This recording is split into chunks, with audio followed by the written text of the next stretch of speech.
Halo semuanya, kembali lagi bersama saya, Dr. Sinta. Hari ini kita akan membahas satu hal yang sering bikin banyak pria panik mendadak, tapi malu untuk bertanya. Dok, ada benjolan di area kemaluan saya.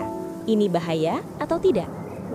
Topik ini penting karena benjolan bisa berarti banyak hal, mulai dari yang sangat jinak hingga yang perlu penanganan medis segera.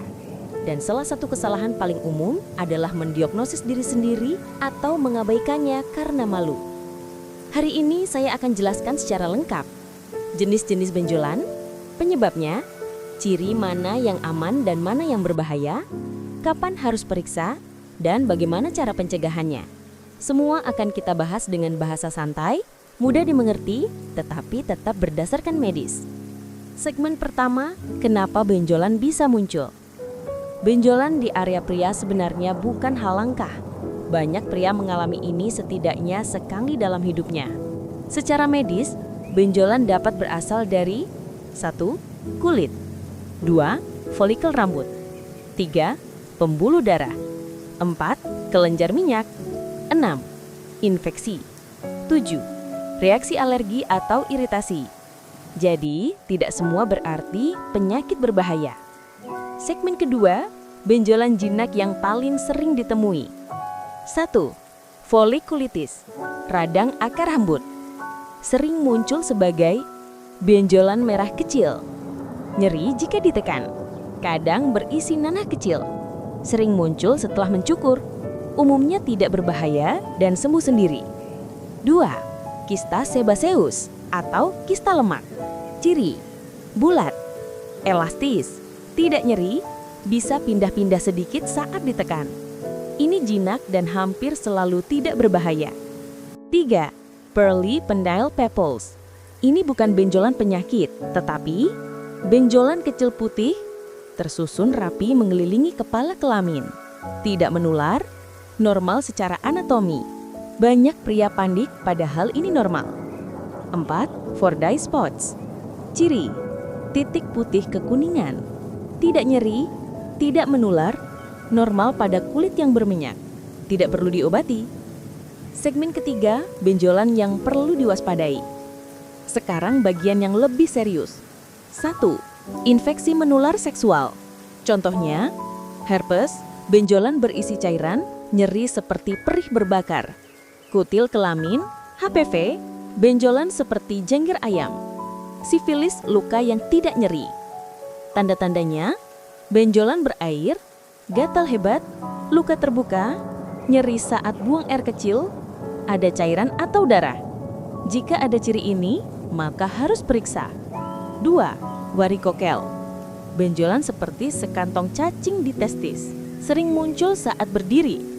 Efeknya bisa nyeri tumpul, rasa berat, pada sebagian kasus mengganggu kesuburan. 3. Hernia inguinal. Benjolan muncul di lipatan paha atau turun ke kantong kemaluan. Cirinya, besar kecil tergantung posisi. Muncul saat batuk atau mengangkat beban. Bisa menimbulkan rasa tidak nyaman. Jika tiba-tiba keras dan nyeri, maka gawat darurat. 4. Tumor testis. Benjolan yang keras, tidak nyeri, makin lama makin besar dan tidak bisa digeser. Walau jarang, ini harus ditangani cepat. Segmen keempat, kesalahan umum yang dilakukan pria saat ada benjolan. Ini penting banget. Jangan dipencet, membuat infeksi makin parah. Jangan digaruk, bisa menyebabkan luka dan bakteri masuk. Jangan diobati pakai sembarang salep. Banyak salep mengandung steroid malah memperburuk infeksi. Dan jangan malu berobat. Ini yang membuat kondisi kecil berubah menjadi besar. Segmen kelima, kapan pria harus khawatir? Segera periksa ke dokter jika benjolan membesar cepat, nyeri terus-menerus, disertai demam, mengeluarkan cairan berbau, diikuti luka setelah aktivitas seksual beresiko, keras seperti batu, tidak hilang setelah 2 minggu. Ini adalah tanda tidak normal. Segmen keenam, pemeriksaan yang biasanya dilakukan dokter. Biasanya meliputi pemeriksaan fisik, USG skrotum, tes darah, tes IMS, kultur bakteri jika ada cairan.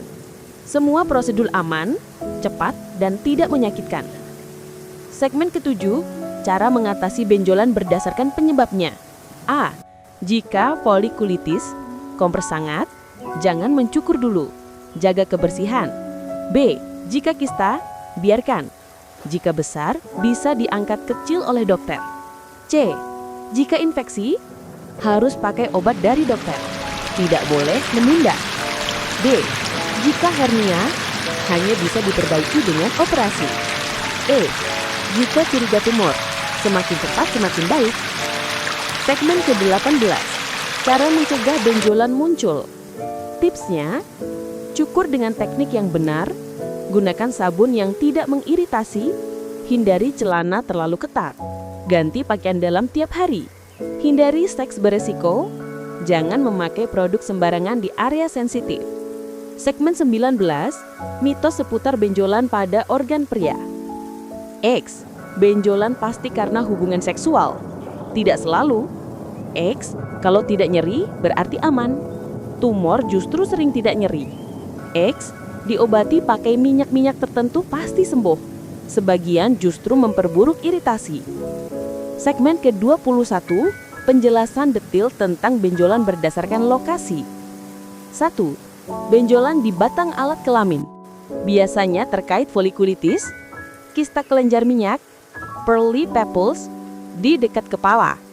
Jika di batang muncul sesuatu yang tumbuh bergerombol, teksturnya seperti kembang kolon, maka bisa mengarah ke kutil kelamin. 2. Benjolan di kepala alat kelamin. Ini lokasi yang paling membuat pria panik. Kebanyakan adalah Fordyce spots, pearly penile papules. Keduanya normal, bukan penyakit. Jika muncul luka, melepuh, cekung, basah, maka lebih ke arah infeksi virus atau bakteri. 3. Benjolan di skrotum, kantong testis. Penyebab umum, varikokel, epididymis kista, hernia, infeksi testis, orsitis. Benjolan di area ini harus diperiksa jika membesar, ada rasa berat, ada demam, ada nyeri menyebar ke perut bawah. 4. Benjolan di lipatan paha. Kadang bukan masalah organ kelamin sama sekali. Pembesaran kelenjar getah bening, hernia, alergi gesekan pakaian.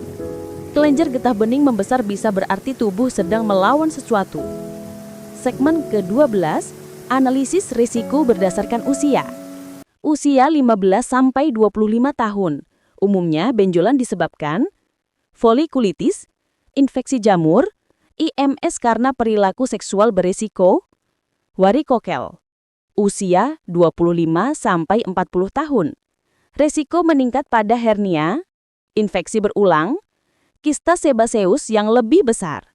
Usia 40+ harus lebih waspada terhadap tumor testis, pembesaran kelenjar getah bening abnormal, varises pembuluh darah skrotum. Segmen ke-13, faktor risiko pembentuk benjolan. Beberapa kondisi meningkatkan kemungkinan, sering mencukur dengan pisau tumpul, menggunakan celana terlalu ketat, kebersihan yang kurang, sering berkeringat di area lipatan tanpa segera mandi, seks tanpa pengaman, kulit sensitif, obesitas mudah bergesekan, alergi deterjen pakaian. Sebagian benjolan muncul karena kombinasi faktor. Segmen ke-14, benjolan yang hilang sendiri versus yang tidak akan hilang sendiri. A. Yang bisa hilang sendiri, folikulitis ringan, alergi, jerawat kecil, miliaria, biang keringat. B. Yang tidak akan hilang sendiri, kutil kelamin, kista sebaceus besar, tumor, hernia, varikokel. Jenis yang tidak hilang sendiri membutuhkan tindakan medis. Segmen ke-15, mengapa pria sering panik saat menemukan benjolan? Beberapa alasan psikologis. Rasa takut dikira penyakit menular. Merasa itu tanda kejantanan terganggu. Kekhawatiran akan berdampak pada pasangan. Malu berkata jujur ke dokter, khawatir akan operasi. Padahal pemeriksaan awal biasanya sangat sederhana dan tidak menyakitkan. Segmen ke-16, Cara pemeriksaan mandiri yang benar. Pria sebaiknya melakukan self-exam sebulan sekali. Caranya, 1. Lakukan setelah mandi air hangat. 2. Gunakan jari telunjuk dan ibu jari. 3. Raba seluruh area secara perlahan. 4. Rasakan apakah ada yang keras, seperti batu, tidak simetris, nyeri saat ditekan, ukuran membesar dibanding bulan sebelumnya. 5. Periksa lipatan paha. 6. Perhatikan warna kulit. 7. Perhatikan apakah ada luka kering, luka basah, benjolan bergerombol. Self-exam sangat membantu deteksi dini masalah serius. Segmen ke-17, bagaimana dokter menentukan bahayanya? Biasanya dokter menilai berdasarkan 1. Konsistensi.